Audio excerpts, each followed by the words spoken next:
हरे कृष्णा। आज हम लोग बात करेंगे कि भक्ति का विनाश कैसे होता है।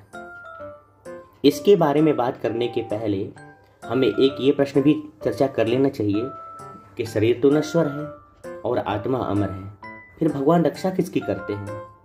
तो भगवान रक्षा करते हैं हमारी भक्ति की।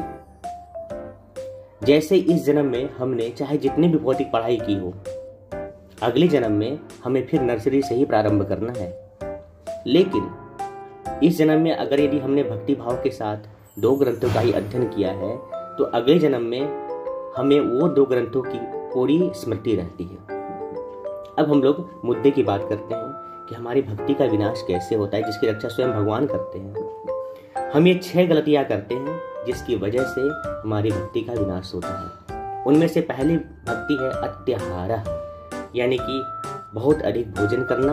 और अत्याहार का एक दूसरा अर्थ है जरूरत से ज्यादा धन इकट्ठा करना। जैसे कोई चिड़िया है, उसके आगे अगर यदि एक बोरी अनाज भी रहेगा तो वह सिर्फ अपने जरूरत भरी अनाज लेगी, फिर उड़ जाएगी।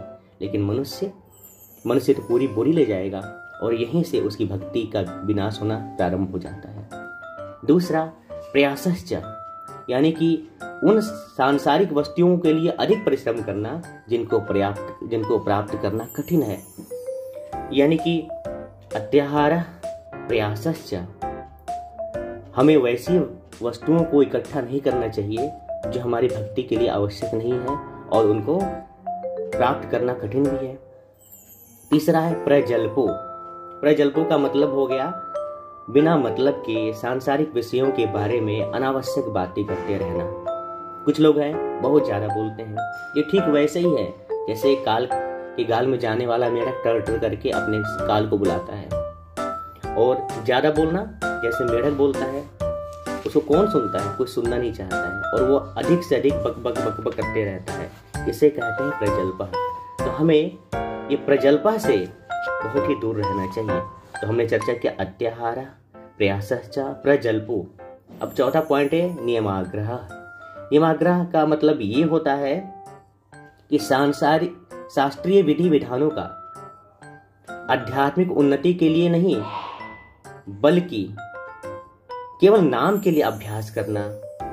और दूसरा अर्थ यह है कि शास्त्रों की विधि विधानों को त्याग कर अपने मर्जी से मनमाना काम करना।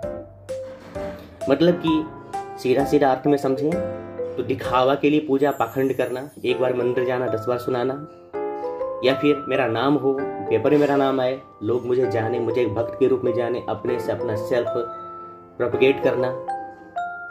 या दूसरा मनमाना कर्मकांड करना, जो शास्त्रों में विधि विधानों का वर्णन है उसको न करके अपने मर्जी से कुछ करते रहना। तो हमने बात किया अत्याहार, प्रयासश्च, प्रजल्पो, नियमाग्रह। अब बात करते हैं जनसंगश्च। जनसंगश्च का मतलब होता है लोगों का साथ। कैसे लोगों का साथ? जिनकी प्रवृत्ति सांसारिक की ओर हो, सांसारिक प्रवृत्ति वाले लोगों की संगति करना। या सांसारिक प्रवृत्ति वाले लोग जिनको भगवान की भक्ति से प्रेम ना हो, अर्थात सीधे दुनिया की बात करना, दुनिया के लोगों से बात करना, भगवान से कट के रहना। जैसे कुछ लोग समझते हैं कि विद्वान है और वो कई चीज़ों में इन्वॉल्व रहते हैं, भगवान के लिए तो समय नहीं मिल पाता है। तो ऐसे लोगों के संगति में हम रहेंगे, और या फिर ऐसे लोग की संगति कम्युनिटी में, क्लब में ज्वाइन करेंगे तो हमारी भक्ति का विनाश हो जाएगा। और चौथा है लौल्यंच। लौल्यंग आप समझिए सीधे सीधे अर्थों में कि सांसारिक उपलब्धियों के लिए लालायित रहना, यानी हमें ये मिल जाए, हमें वो मिल जाए। या फिर लौल्यंग का अर्थ लोभ से भी लगा लीजिए। इसे कहते हैं आकंठ, यानी कंठ, किसी चीज को हमें, या उत्कंठा ऐसा कहेंगे, उत्कंठा यानी कि उत यानी ऊपर और कंठा यानी कंठ ऊपर हो जाए। यानी जो चीज हमें पसंद होती है हम उसको कंठ उठाकर देखते हैं, उत्कंठा। तो कुछ प्राप्त करने के लिए हमारी उत्कंठा हो। कुछ क्या प्राप्त करना? आध्यात्मिक नहीं बल्कि सांसारिक। तो श्री रूप गोस्वामी कहते हैं अत्याहार, अधिक भोजन करना, और आवश्यकता से अधिक धन संग्रह करना। दूसरा प्रयासश्च, अर्थात सांसारिक वस्तुओं के लिए बहुत अधिक परिश्रम करना, प्रजल्पो, जरूरत से ज्यादा बातचीत करना। इसके लिए एक काम और करना चाहिए हमें। सोचिए कि अगर यदि हम एक बात बोलेंगे जो अनावश्यक हो, उसके लिए हमें 1 रुपया दंड देना पड़ेगा, तो समझिए कि हम कितना कम बोलेंगे। और ये बहुत जरूरी भी है, जरूरत से ज्यादा बोलना अच्छी बात नहीं है। हमें चाहिए जितने में मेरा काम चल जाए उतना ही बोले।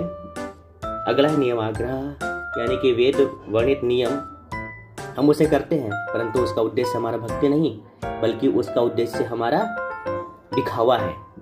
नियमाग्रह का दूसरा अर्थ होता है मन मर्जी, अपने मन मर्जी के विधि विधान को बनाकर पूजा करना।